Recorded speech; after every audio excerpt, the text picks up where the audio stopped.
I thought sleep training was going to break me. 9 months in and we were exhausted, confused, and out of ideas. But in just 3 days, everything changed. Here is exactly how we sleep trained our baby at 9 months old, what worked, what didn't, and what finally gave us rest.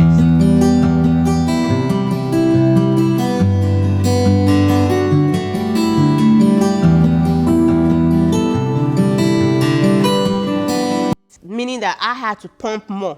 And there was one time I actually considered going to Nigeria, and my baby cried. He cried, he cried, he cried. Very exhausting, and I couldn't even imagine driving to work. Okay, no problem. The following day, this boy woke up at the same time to do the same thing, and then FEBA method, also known as graduated extinction method. You cry after 5 minutes, you intervene. The following day, you could do like, when I became a mom, for the first 6 months, my mom couldn't come to visit.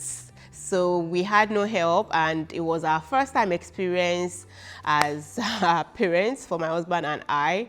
So a lot of things were new to us, and it was very much exhausting.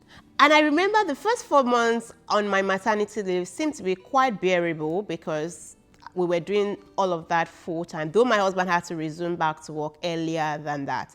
Then after I resumed to work, it was a struggle for my life because my baby would not sleep at night. He needed to be fed. He wanted to be fed at least 5 times between hours of 1 a.m. and 7 a.m. So imagine how exhausting that was.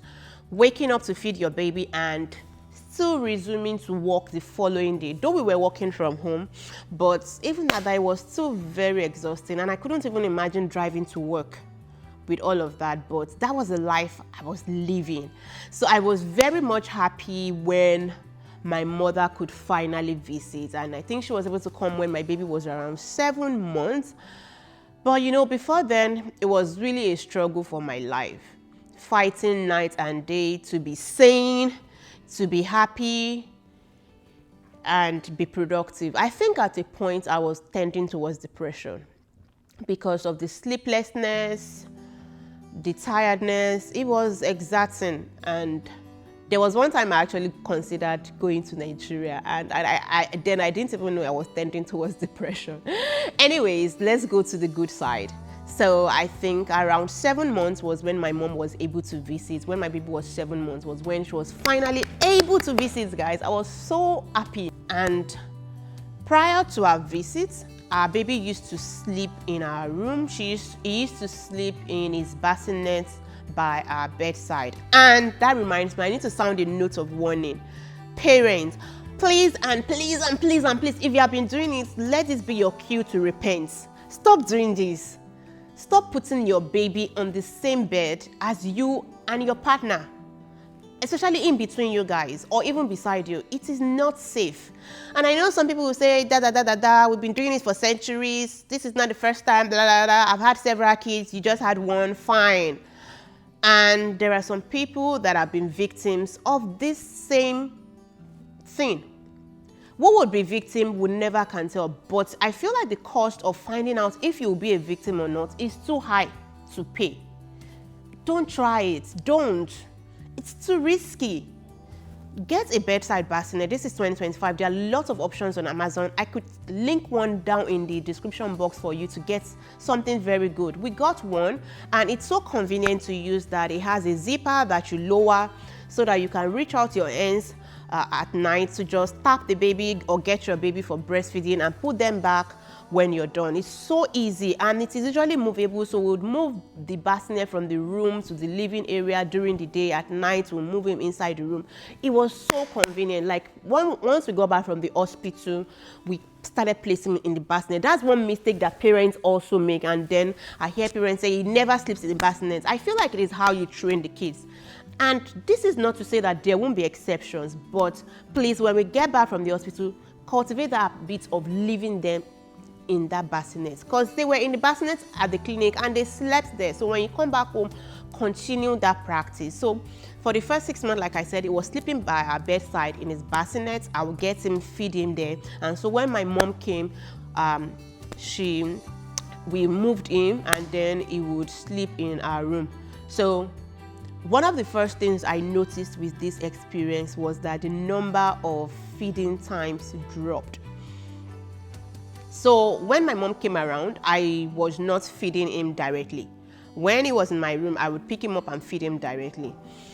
But when my mom came, I would pump into bottles and she would feed him during the course of the night. So we had a bottle warmer that was in our room. She would put the milk bottle in there and then warm it up and feed him.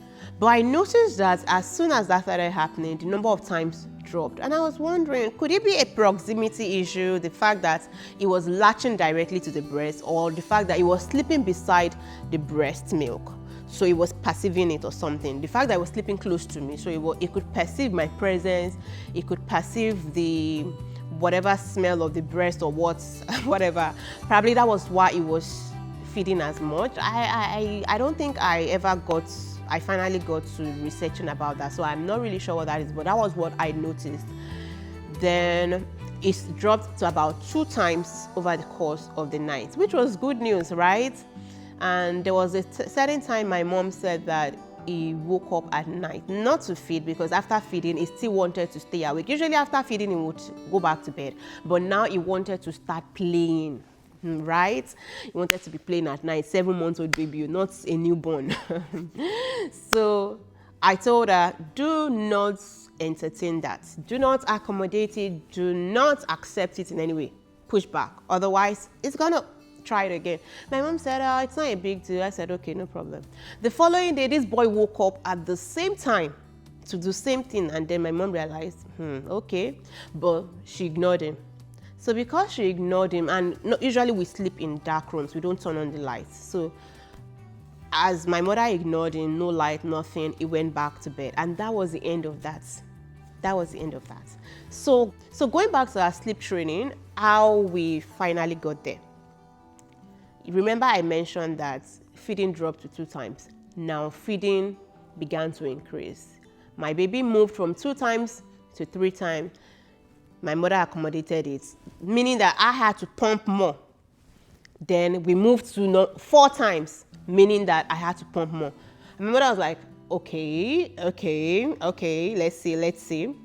And then it was going to increase it to 5 times. And my mother realized, oh, no way.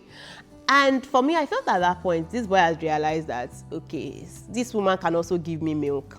Anytime I wake up, though I'm sleeping with her, but she provides milk whenever I ask for it. So it's as good as sleeping beside my mother. I don't know whatever was happening with his understanding at that age, but that was what I perceived. So I told my mom and my husband, let us sleep train this baby. He's old enough.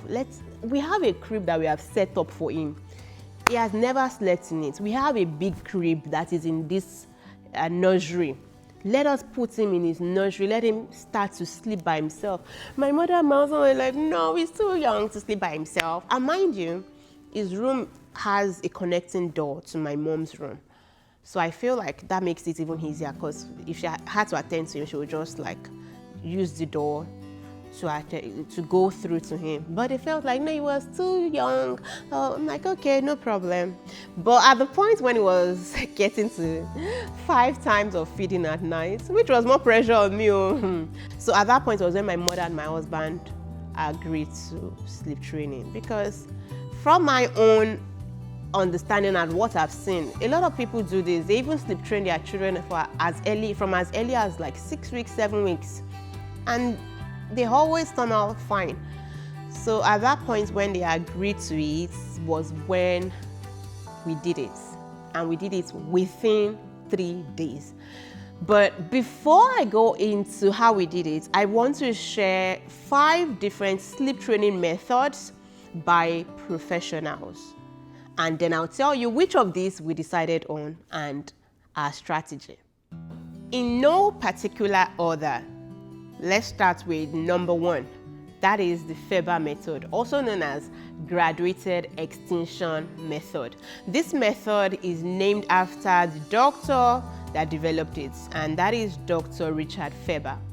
So with this method, you'll allow the baby cry for a certain timed interval before you intervene to comfort them or soothe them. So this time you increase it day by day. So say for instance, you could start with 5 minutes. Say the baby cries out for 5 minutes, you put them down, they cry for 5 minutes, you intervene. For that night, you will do 5 minutes. You put them down again, they cry after 5 minutes, you intervene. The following day, you could do like, or even for the same night, you can do it for the same night. Say you do 5 minutes first time, you do 10 minutes interval, you do 15 minutes interval, 30 minutes interval.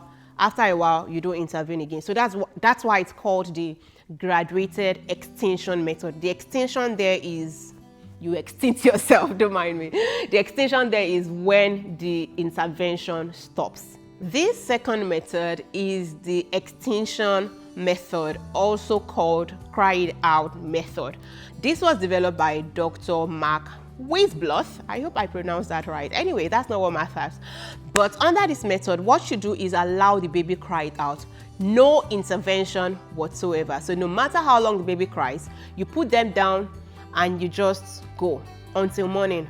You only intervene if they are in danger, something is happening, they are not breathing well, their life is in danger, something like that, something of that nature. So with that, you need to have a camera, probably on your phone or your device somewhere, that you're watching them to make sure that they are safe. So you put them in their room by themselves, in their crib, make sure that they are in a safe environment. There's no toy or loose clothing hanging around in their crib. You leave them. With that, you know that, okay, they'll be fine. You just let them cry it out, and this crying can go as long as whenever, but they keep crying until eventually they get used to it. So number 3 is the chair method. With this, you sit beside their crib and you move farther and farther away each night until you move out of their room. So with this, they have a sense of presence that you're there. So this is a gentle process, but it is time consuming because they would sense that you are around. And so with that, they want to, call for attention. Some people have tried it, and this has been the method that works for them. Number 4 is developed by Tracy Ogg, and it is pick me up, put me down method. This method is also called the baby whisperer. So just as the name suggests, what happens is you put your baby down to sleep, and when they cry, you pick them up, you comfort them gently, and you put them back to sleep.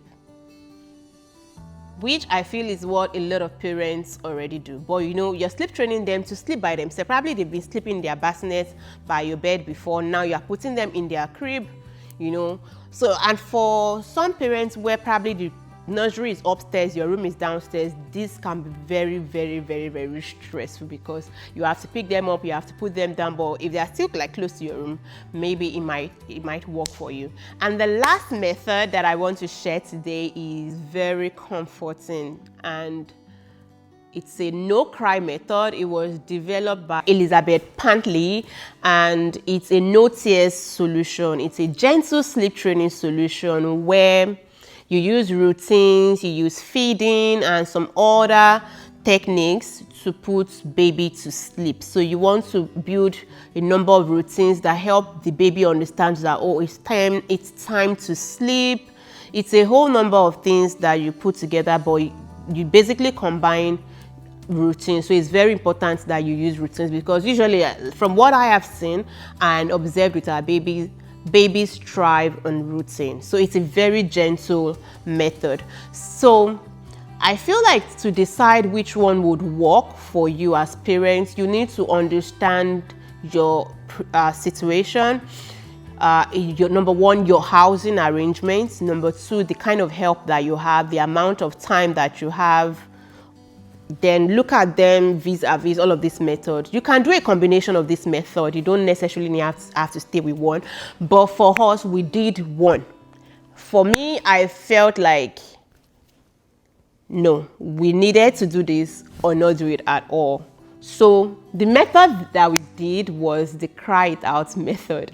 And please don't come for me. Don't think that, how can you be so cruel? Because I know every time I share this with our friends, they always feel like, you guys were able to do that. How is that not cruel? I'm like, okay, fine, do what works for you, but that's what worked for us. So I would say that we combined a little bit of the fifth method, which is the gentle solution, with the cry it out method. So what I mean by that is that we combined routines with the cry it out method. So when the first night we put him in his crib, in his nursery, don't forget he has never slept in this nursery. I think one time I tried to put him in the nursery to sleep during the day, but I think when I did that, he had already slept. I just went to lay him down in the nursery, not like he was wide open, his eyes were wide open, he was wide awake before he slept in the nursery. No, he had slept before I put him in the nursery. So the first night that we did it, we tried to like set up a routine, and our routine was to change his clothing, change his diaper. Then we did reading, we read books. We read a number of books. We also read his Bible with him, and we did prayers with him. So that was the kind of routine that we did, and we had a sequence for it. So the first thing was change the clothes, pull off clothes, remove diaper, wear new clothes, wear new diaper, then sit, read, laugh, then pray. Whenever we want to pray with him, we hold him close like this. Like this, we would hold him close this way to the chest. This was our reading position, this way. But when it was time to pray, we would hold him like this, with his head on. If we used to alternate, sometimes it could be my husband, sometimes it could be me putting him to bed, but that was what we started. We'll put his head on our chest, and then we would pray. So the first night we did that, we laid him to sleep in that crib. We turned off the lights. Yeah, like I said, we always turn off the lights. So he's actually been used to sleeping in the dark, but he had never slept by himself. So that night, when we put him to bed, my baby cried. He cried.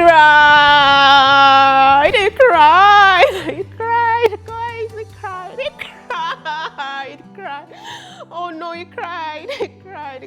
Oh God, no, he cried. He cried. It was horrible. He cried. And I think remembering it now, I know. No, he cried. It was hard. It was really hard. He cried for 40 straight minutes. Guys, when I mean he cried for 40 straight minutes, he did not stop. He did not take a 1 second breather. He cried continuously for 40 minutes. We were there in the room actually.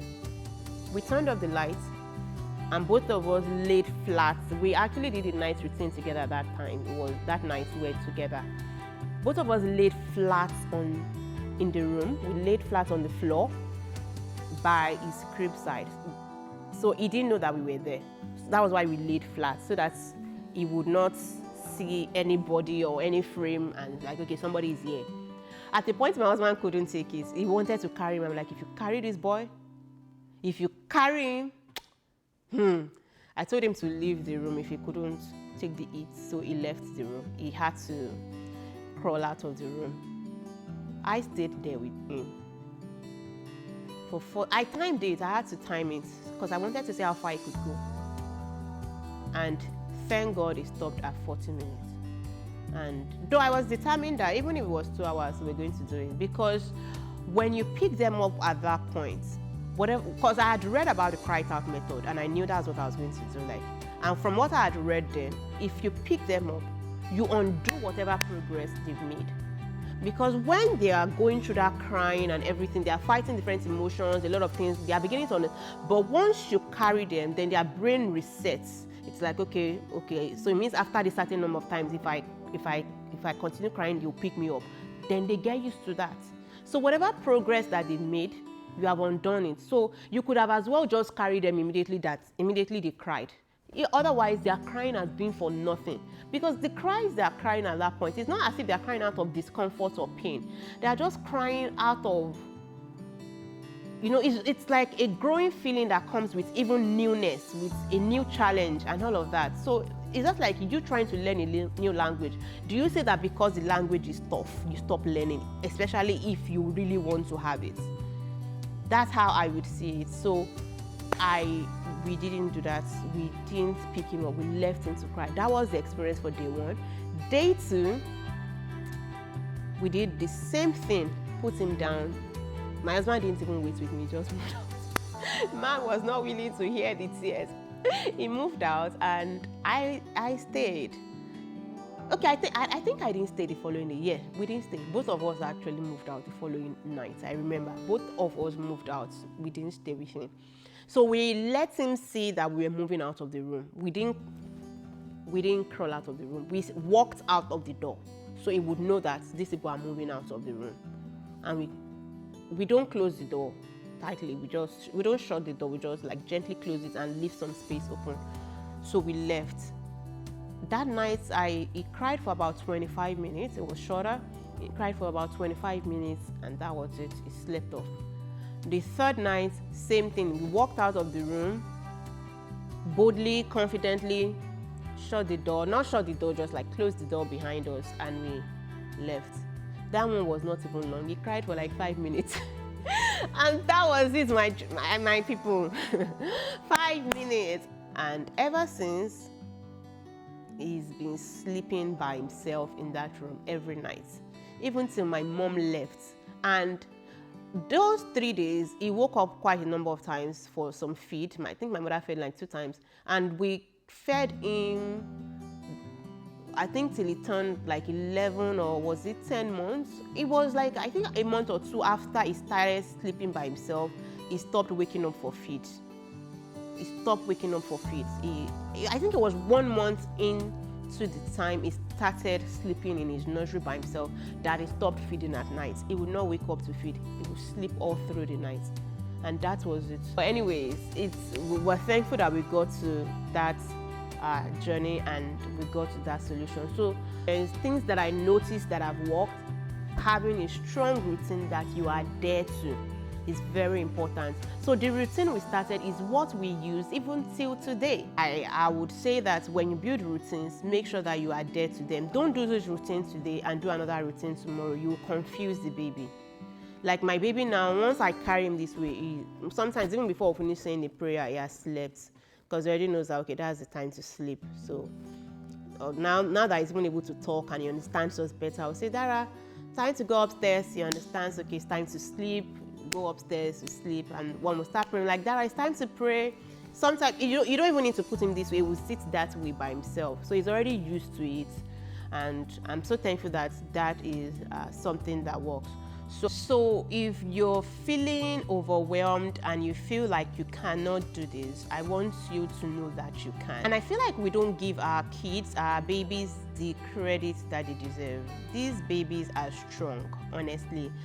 But be sure that they are in safe environments. Place them in safe environments before you do this. Have your cameras, be ready to move when you need to. But do try. You might see what works. Try to combine a number of methods if you are not okay with just using one method and see what eventually works. But I would suggest that maintain a strong routine. Having a routine really helps, makes a lot of things easier. For moms, I hope that this has been very helpful to you. Please don't feel overwhelmed. Don't feel like you are not up to the task. You can do it. But another thing I would say that I think helped was probably the age. I want to believe that we were not too late into that journey, because I feel like the earlier the better.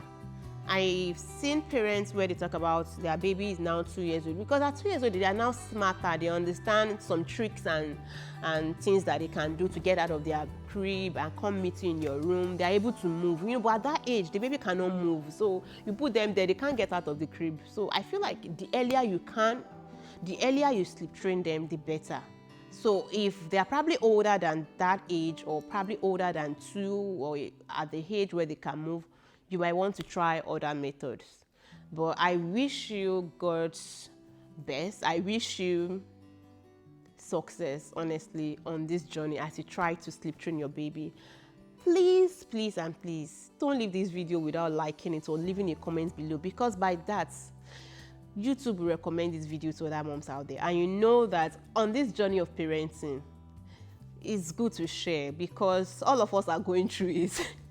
All of us are going through it. So please, whatever you know, share with somebody else. And that way, you know, even for me, it's encouraging, because one of the reasons why I shared this video was that somebody reached out to me on Instagram to share a challenge. And so I said I was going to do a sit-down video to share this, because I didn't even realize that this could be something that people are interested in knowing. But with that question, I then thought about it. I'm like, okay, let's share this. So that's why I'm here. So please encourage me to share more experiences, and do follow me on Instagram at Sis Lifestyle, shown on the screen, where I share more day-to-day experiences as a mother, especially a mother dealing with allergy. My son has a number of allergies, so we deal with that every day in managing food, in managing our environment, to make sure that allergic reactions don't come up. So follow me on Instagram to see how we're doing all of that. I really hope that this video has been of great value to you. Thank you so much for watching and staying till now. I'll see you in my next one. God bless you guys.